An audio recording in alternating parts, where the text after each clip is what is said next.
بس توجہ اور دھیان سے اس کو سننا ہے. دھیان ادھر ادھر جائے پھر اس بات کی طرف پھر جائے پھر ادھر، تو کرتے کرتے ایک وقت آئے گا کہ یہ دل دھڑا دھڑ اللہ کا نام لینا شروع کر دے گا. آپ کی توجہ ادھر ادھر بھی ہوگی تو یہ دل آپ کی توجہ کو اپنی طرف کر لے گا. ایسا اللہ کا معاملہ مہربانی کا ہوتا ہے. اللہ یہ دولت ہم سب کو نصیب فرمائے. اور چلتے پھرتے اٹھتے بیٹھتے سوچوں میں خیالوں میں اللہ کو یاد کریں. اور چھٹا عمل جو بہت ہی ضروری ہے ان تمام اعمال میں سب سے اہم ہے، وہ یہ ہے کہ بزرگوں کے پاس آنے سننے اور ان کے پاس بیٹھنے سے ہی تو یہ کچھ ملتا ہے. لہٰذا ان کے ساتھ زیادہ تعلق رکھا جائے، زیادہ محبت اور زیادہ آنا جانا اور رابطہ ہو. جس بندے کو جتنا زیادہ تعلق ملتا ہے اتنا زیادہ اللہ تعالیٰ کی طرف سے اس کے اوپر مہربانیوں کا معاملہ ہوتا ہے. تو اللہ تعالیٰ اپنے دوستوں کی ہمیں دوستی عطا فرمائے اور ان کے قدموں میں اللہ تعالیٰ ہمیں دنیا اور آخرت میں جگہ عطا فرمائے. تھوڑی دیر کے لیے سب حضرات اسی دل والے ذکر کی مشق کر لیں، پھر انشاءاللہ ہم اللہ کی بارگاہ میں مل کے دعا کریں گے. تمام دوست آنکھوں کو بند فرما لیں اور سروں کو جھکا لیں. دنیا اور جو کچھ دنیا میں ہے سب کچھ دل سے نکال کے ایک اللہ کی یاد کو دل میں جگہ دیں، دل میں اس کو بسائیں. یہ نیت فرمائیں کہ اس دل کے اوپر اللہ تعالیٰ کی طرف سے اللہ والوں کے دلوں سے ہوتا ہوا نور اور فیض میرے دل میں آ رہا ہے. دل کی ظلمت و سیاہی دور ہو رہی ہے اور میرے دل کی دھڑکنوں سے آواز آ رہی ہے جسے میں محسوس کر رہا ہوں. میرا دل کہتا ہے اللہ اللہ اللہ اللہ اللہ اللہ اللہ.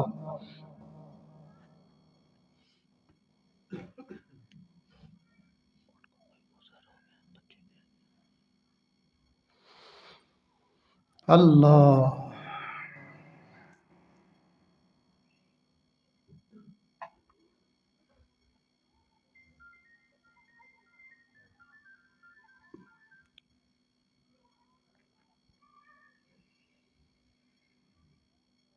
ہوا ہرس والا دل بدل دے، میرا غفلت میں ڈوبا دل بدل دے. ہوا ہرس والا دل بدل دے، میرا غفلت میں ڈوبا دل بدل دے.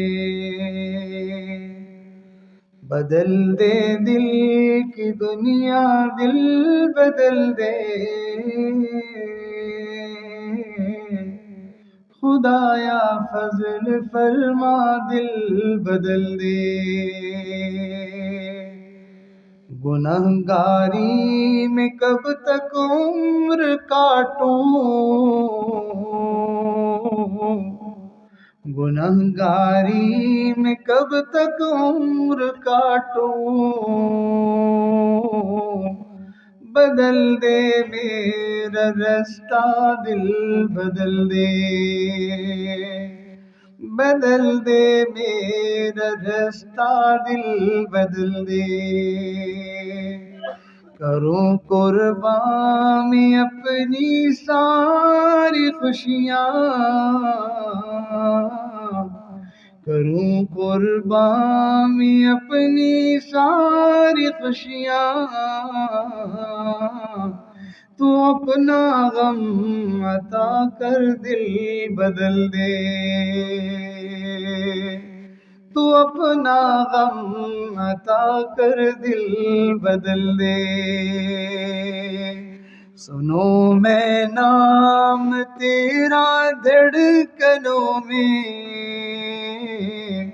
سنو میں نام تیرا دھڑکنوں میں، مزہ آ جائے مولا دل بدل دے. سنو میں نام تیرا دھڑکنوں میں، مزہ آ جائے مولا دل بدل دے. ہٹا لوں آنکھ اپنی ماں سوا سے، ہٹا لوں آنکھ اپنی ماں سوا سے، جیوں میں تیری خاطر دل بدل دے، جیوں میں تیری خاطر دل بدل دے، پڑا ہو تیرے در پر دل شکستہ، پڑا ہوں تیرے در پر دل شکستہ، رہوں کیوں دل شکستہ دل بدل دے، رہوں کیوں دل شکستہ دل بدل دے، تیرا ہو جاؤں بس اتنی آرزو ہے، اللہ تیرے ہو جائیں بس اتنی آرزو ہے، تیرا ہو جاؤں بس اتنی آرزو ہے، بس اتنی ہے، بس اتنی ہے تمنا دل بدل دے، بس اتنی ہے تمنا دل بدل دے، میری فریاد سن لے میرے مولا، اللہ آپ نے اس بدکاروں کو بھی تو اپنے نیک بندے کی صحبت سے ایک لمحے میں اس کے دل کی حالت کو بدل دیا تھا، اللہ ہم بدکاروں کو بھی تو بدل دے، میری فریاد سن لے میرے مولا، میری فریاد سن لے میرے مولا، بنا لے اپنا بندہ دل بدل دے، بنا لے اپنا بندہ دل بدل دے، گنہگاری میں کب تک عمر کاٹوں،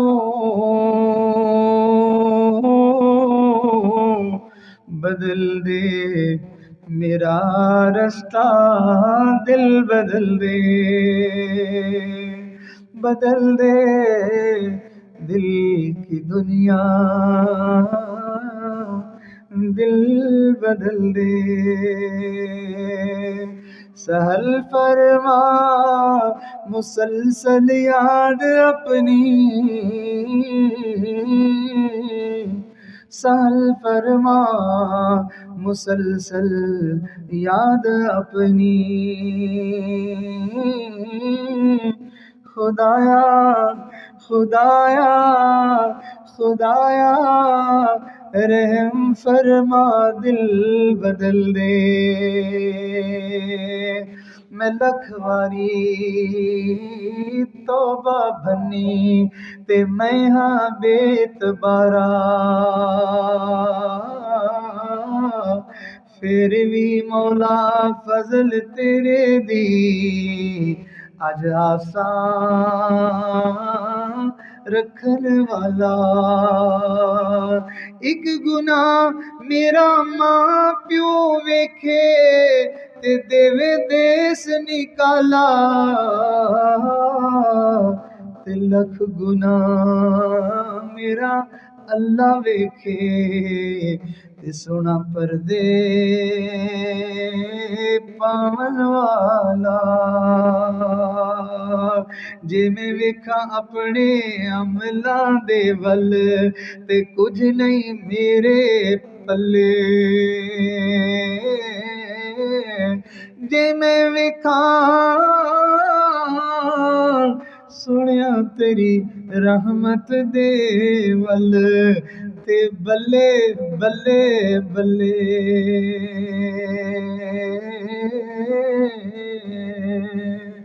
نبئ عبادی نبئ عبادی نبئ عبادی انی انا الغفور الرحیم. اللہ اللہ اللہ اللہ اللہ اللہ اللہ اللہ اللہ اللہ. لا الہ الا اللہ محمد الرسول اللہ. دنیا میں جب تک زندہ ہیں بڑا موقع ہے. اللہ کو صبح منا لو، اللہ کو شام منا لو، جوانی میں منا لو، بڑھاپے میں منا لو، زندگی کے آخری سانس تک اپنے رب کو منا لو. جو منا گیا وہ پا گیا، اور جو نہ منا سکا وہ برباد ہو گیا. میرے دوستو، وہ دنیا میں رہتے ہوئے بڑی جلدی مان جاتا ہے. ایک ندامت کے آنسو پر وہ ساری ناراضگیاں چھوڑنے کو تیار ہو جاتا ہے. وہ سارے گناہوں کو، جرموں کو معاف کر دیتا ہے. وہ پوری زندگی کے گناہوں کو مٹا دیتا ہے. بعض دفعہ تو وہ اپنے سامنے رونے والوں پر ایسا کچھ مہربان ہوتا ہے کہ ان کی ساری زندگی کے گناہوں کو نیکیاں ہی بنا دیتا ہے.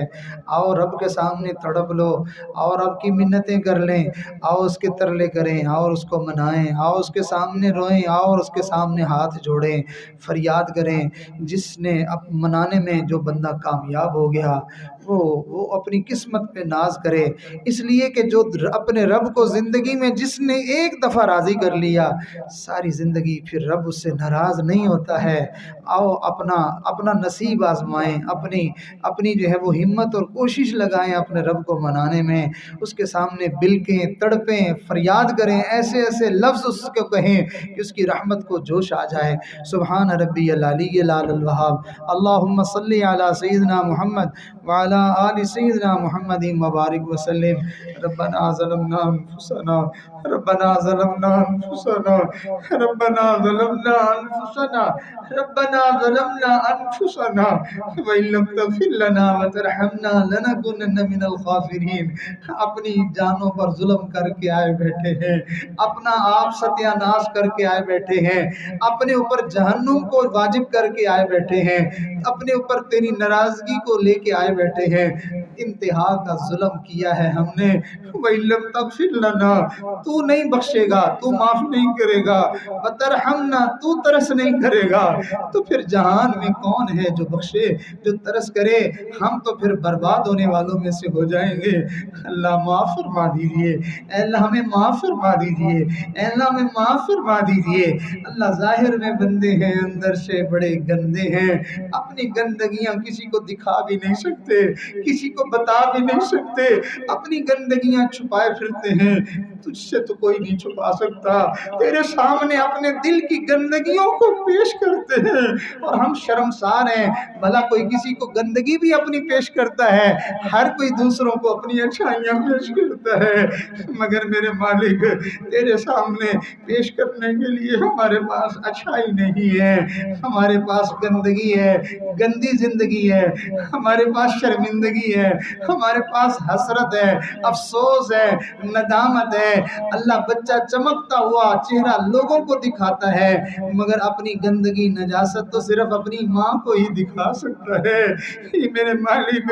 تو ماں سے بھی بڑھ کر پیار کرنے والا ہے. ہم اپنے گناہوں کی گندگیاں لے کے کس کے سامنے جائیں؟ میرے مالک ہمیں پتہ ہے ہماری زندگی ایسی ہے. اگر ہمیں آپشن دے دی جائے کہ تم چاہو تو تمہاری زندگی کی فلم بنا کے لوگوں کو دکھا دی جائے، اور تم چاہو تو تمہاری فلم تمہارے لوگوں کو نہ دکھائی جائے بلکہ تمہیں زمین میں گاڑ دیا جائے. اللہ ہم جو ہے زمین میں دھنسنے کو شاید جو ہے وہ اس پہ تیار ہو جائیں، لیکن ہم اس بات پہ تیار نہ ہو کہ میری زندگی لوگ دیکھیں. یا اللہ تو نے پردے ڈالے ہوئے ہیں، یا اللہ تو نے ہمیں چھپایا ہوا ہے. اللہ اس گندگی کے ڈھیر کو تو نے اپنی ستاری کی چادر میں چھپا لیا ہے. اللہ چھپائے رکھنا، معاف کر دینا، درگزر درگزر فرما دینا، بخش دینا۔ یا اللہ مہربانی فرما، مہربانی فرما، اے اللہ مہربانی فرما۔ تو نے حکم دیا اچھے بروں کی برائیوں کے اوپر پردے ڈالیں، کوئی کسی کی برائی کو ظاہر نہ کرے۔ اللہ ہمیں حکم ہے، ہم کم ظرف لوگوں کو، کم حوصلہ لوگوں کو یہ حکم ہے ہم کسی کی برائی ظاہر نہ کریں۔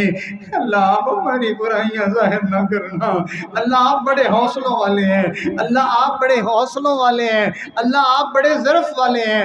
آپ ہماری برائیاں کسی پر ظاہر نہ کرنا۔ اللہ آپ معاف کر دینا، دنیا میں جیسے تو نے پردے رکھے ہیں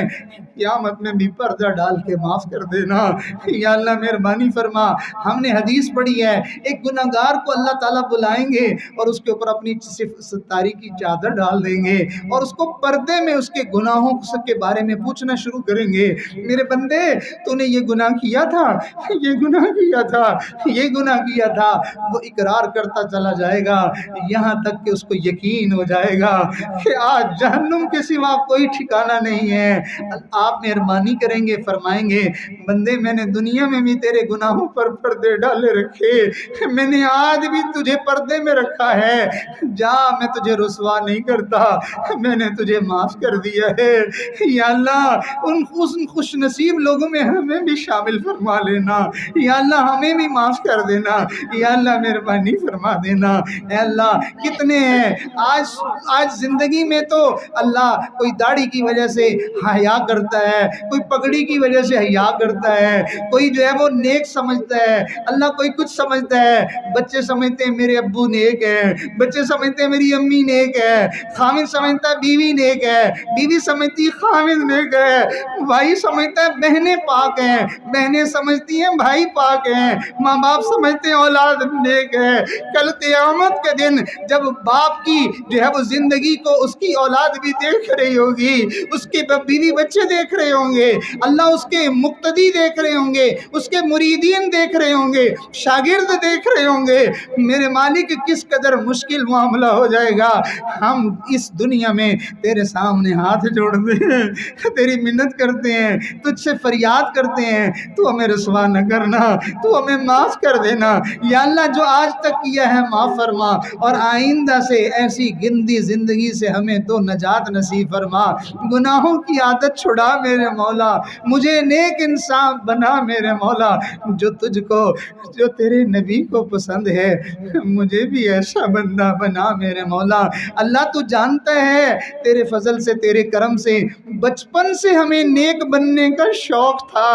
اللہ اتنے بڑے ہو گئے آج تک نیک نہیں بن سکے۔ اللہ یوں ہی ہمیں موت نہ دے دینا، اللہ یوں ہی موت نہ دے دینا، اسی تمنا اور اسی آرزو کے ساتھ موت نہ دینا۔ اللہ ہماری یہ تمنا پوری بھی کر دے، یہ آرزو پوری بھی کر دے، ہمیں نیک بنا دے، ہم سے نیک نہیں بنا جاتا، ایک نیکی کرتے ہیں شیطان 10 گناہ کروا دیتا ہے۔ اے اللہ مہربانی فرما، صبح توبہ کرتے ہیں شام تک وہ ٹوٹی پڑی ہوتی ہے، شام کو توبہ کرتے ہیں صبح سے پہلے توڑ لیتے ہیں۔ یا اللہ نہ آنکھ قابو میں ہے، نہ زبان قابو میں ہے، نہ دل دماغ قابو میں ہے، ہم جائیں تو کہاں جائیں، ہم کریں تو کیا کریں،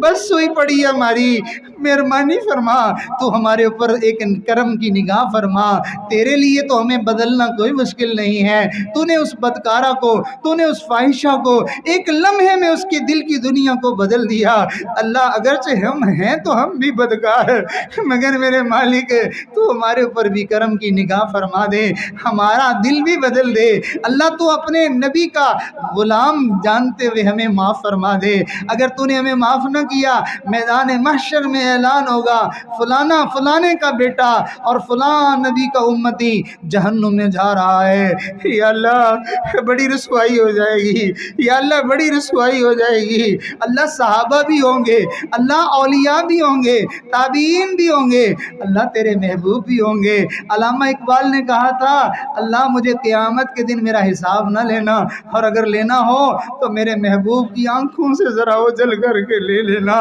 وہ کملی والا کیا کہے گا کہ تجھے مجھ سے حیا نہ آئی، تجھے میرا لحاظ نہ آیا، تجھے میرا خیال نہ آیا۔ یا اللہ ہم بڑے گندے ہیں، بڑے بے لحاظے ہیں، اے اللہ اے میرے مالک مہربانی کر دے، ہمیں اپنے نبی کے سامنے شرمندہ ہونے سے بچا لے،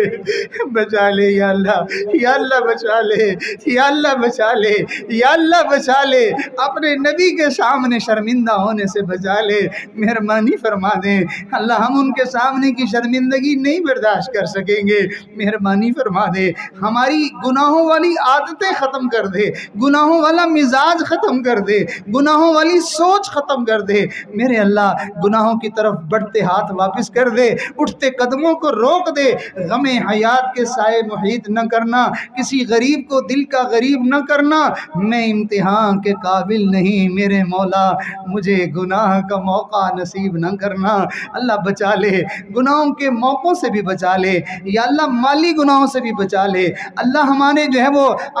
جسمانی گناہوں سے بھی بچا لے، اللہ قولی گناہوں سے بھی بچا لے، اللہ فعلی گناہوں سے بھی بچا لے، اللہ جلوت کے گناہوں سے بھی بچا لے، اللہ خلوت کے گناہوں سے بھی بچا لے، یا اللہ جوانی کے گناہوں سے بھی بچا لے، اللہ بڑھاپے کے گناہوں سے بھی بچا لے، یا اللہ خوشی کے گناہوں سے بھی بچا لے، اللہ غمی کے گناہوں سے بھی بچا لے، امیری کے گناہوں سے بھی بچا لے، غریبی کے گناہوں سے بھی بچا لے، یا اللہ مہربانی کر دے، ہمارے اوپر احسان کر دے، اے میرے اللہ مہربانی فرما، اے اللہ تیرے بندے آئے ہیں، تیری بندیاں آئی ہیں، تو جانتا ہے تیری رضا کے سوا یہاں کچھ نہیں لینے آئے، یہاں تجھے راضی کرنے آئے ہیں، اور راضی کرنے کا ہمیں ڈھنگ نہیں آتا ہے، ہمارے پاس وہ لفظ نہیں ہے، ہمارے پاس وہ دل کی تڑپ نہیں ہے، اللہ کھوٹا مال ہے، اے اللہ یوسف علیہ السلام کے بھائی کو جو ہے وہ کھوٹے سکے لیے پھرتے تھے اور کہہ رہے تھے کہ ہمیں جو ہے وہ غلہ پورا دے دو، ہمارے پاس جو ہے وہ اجرت پوری نہیں ہے، وتصدق علینا، ہمارے اوپر صدقہ خیرات کر دو، یا اللہ ہمارے پاس کوئی نیکی نہیں ہے، آپ ہمارے اوپر اپنی رضا کی خیرات کر دیں، صدقہ کر دیں، صدقے میں اپنی رضا دے دیں، صدقے میں بخشش دے دیں، صدقے میں مغفرت دے دیں، اللہ صدقے میں ہمیں جنت دے دیں، یا اللہ مہربانی فرما دیں، یا اللہ مہربانی فرما دیں، کرم کی نگاہ فرما، اے اللہ بیماروں کو شفا عطا فرما، قرض داروں کو قرضوں سے خلاصی نصیب فرما، تنگ دستوں کی تنگیاں دور فرما، بے روزگاروں کو اچھے روزگار عطا فرما، اللہ بے گھروں کو اپنے گھر عطا فرما، بے اولادوں کو نیک اولاد عطا فرما، اولاد والوں کی اولادیں نیک بنا، آنکھوں کی ٹھنڈک بنا، یا اللہ جو دل میں جو ارمان لے کے آیا ہے، جو آرزو لے کے آیا ہے، جو نیک تمنا لے کے آیا ہے، اس جو ہے وہ اللہ اس جو ہے وہ نیک جگہ کی برکت سے، میرے مالک نیک مجلس کی برکت سے، جہاں تیرے اولیاء کے قدم لگتے ہیں، جہاں تیرے دوستوں کا آنا ہوتا ہے، جس جگہ پر تجھے تیرے ساتھ تیرے بندوں کی صلح ہوتی ہے، تیرے بندے تجھے منانے کے لیے آتے ہیں، اللہ اس جگہ کی برکت سے آج سب کی نیک آرزوؤں کو پورا فرما دیجئے، رحمت کی نگاہ فرما دیجئے، اللہ کوئی دور سے آیا، کوئی قریب سے آیا، اللہ کوئی مشکل سے آیا، کوئی آسانی سے آیا، میرے مالک کوئی تنگی میں آیا، کوئی سہولت میں آیا، اللہ تو جانتا ہے کن کن جذبات سے، کن کن جو ہے وہ معاملات سے گزر کر تیرے بندے تیری رضا پانے آئے ہیں، اللہ تو مہربانی فرما، خالی نہ لوٹا، اللہ خالی نہ لوٹا، اللہ خالی نہ لوٹا، تیرا دروازہ بھی خالی جانے والا ہے کیا؟ تیرا در تو خالی جانے والا نہیں ہے، تیرا دروازہ تو خالی جانے والا نہیں ہے، اللہ بچہ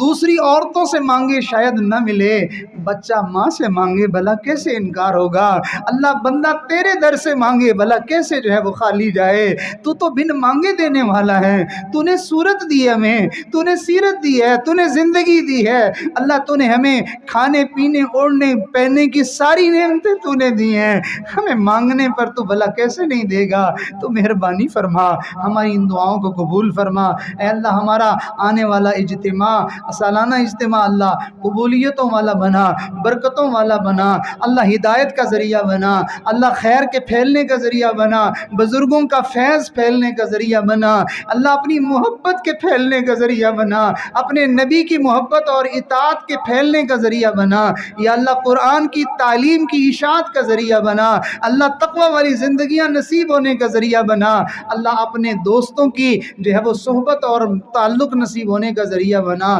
یا اللہ، ہم تیرا گھر بنا رہے ہیں، تو ہماری مدد فرما اللہ، اپنے گھر کے بننے میں ہماری مدد فرما اللہ، ہم تو اپنا گھر نہیں بنا سکتے اللہ، ہم تیرا گھر کیسے بنائیں یا اللہ، تو اپنا گھر بنوا دے، مہربانی فرما دے اللہ۔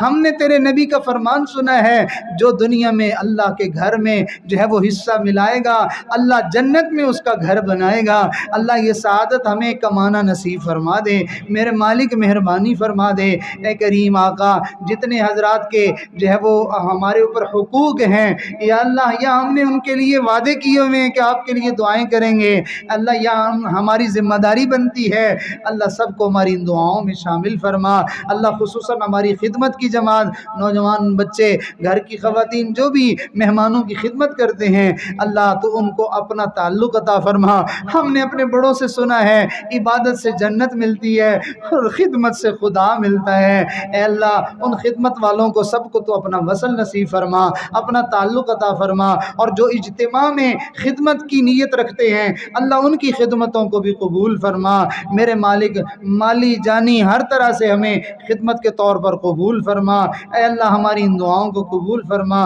جو مانگا وہ بھی عطا فرما، نہیں مانگا وہ بھی عطا فرما، ہم نے تو سوچ کے مطابق مانگا ہے، تو ہماری مانگ نہ دیکھنا، اپنی شان کے مطابق دے دینا، اپنے خزانوں کے مطابق دے دینا، اپنی عزتوں کے بقدر دے دینا، اپنی شان اور وسعت کے مطابق عطا فرما دینا، ہماری دنیا بھی بنا، ہماری آخرت بھی بنا، اے اللہ ہماری ان دعاؤں کو قبول فرما۔ بہت سارے ہمارے تعلق والے اللہ جو تیرے گھر میں حاضری کی چاہت رکھتے ہیں میرے مالک، ہم نے دیکھا دنیا میں گلی محلے میں بچہ کھیلتا ہے، ماں دروازہ کھول کے کہتی ہے بیٹے کپڑے گندے ہو گئے، جسم گندا ہو گیا، میلا ہو گیا، آ جاؤ میں اپنے بیٹے کو صاف کر دوں، ماں میلے بچے کو گھر بلا کے صاف کر دیتی ہے اللہ، ہم بھی تو ان گلیوں محلوں میں رہتے رہتے